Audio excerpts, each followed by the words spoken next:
Peace and blessings. If I can get this to stay, that would be great. Welcome to another episode of Alchemy with Asia. Post my workout, so I'm sweaty. I'm sweaty.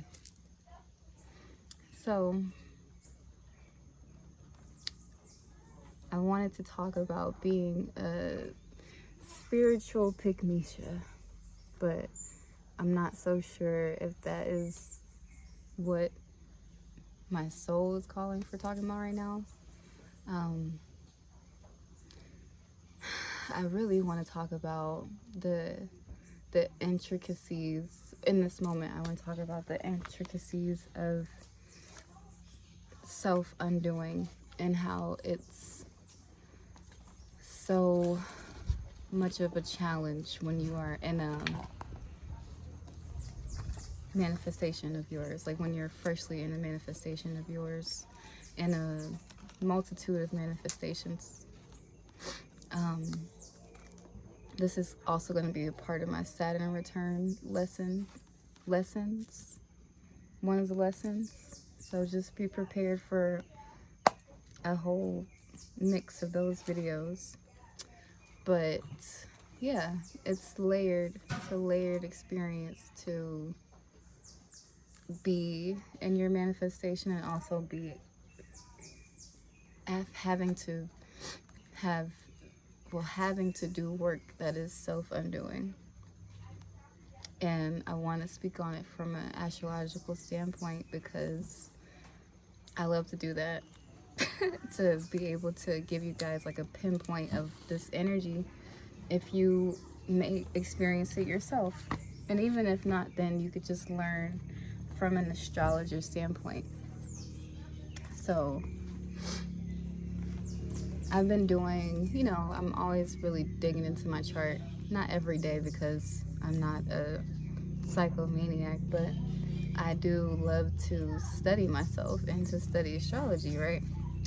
And within studying myself and studying astrology, I come across my Jupiter sign, and what that really means. What is this ant doing?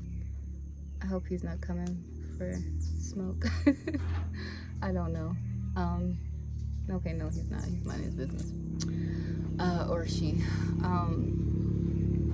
Yeah, I came across in my chart my Jupiter sign, and I think that gets overlooked a lot, even though Saturn and Jupiter are the only two planets that are really indicative of what you can see shift, right? Like physically on the physical realm, in the physical realm. So I was digging into my chart to see my own, and I know what my Jupiter is. I know the placements and all the things, but something just told me to look at it again, because like I said, I'm going to like always be looking through my chart and studying myself in astrology. But with this placement that I have Jupiter in the 8th house, and I have it in Aquarius. Now, the house is a little bit more key to, the energies that you may experience. But the sign is important too, because Jupiter in Aquarius, like I do have luck and expansion when it comes to community and like who I know.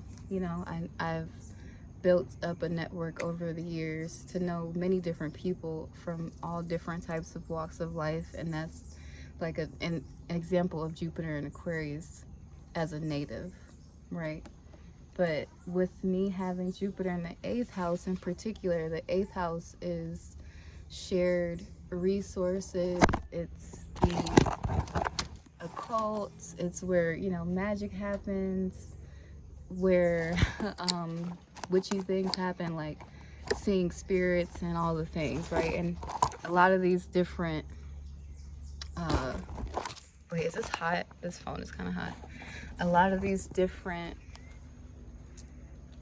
I don't know, components of the 8th house, with me having Jupiter there, is very, like, real. It's very telling to my life as it is, because like I said, that's 8th house is like where the magic is. So and also Jupiter exaggerates wherever it is. So with me being in the position that I am and having manifested a lot of the manifestations that I've been calling in, it's tricky because like I said, 8th house is shared resources, and it's also other people's finances, and it's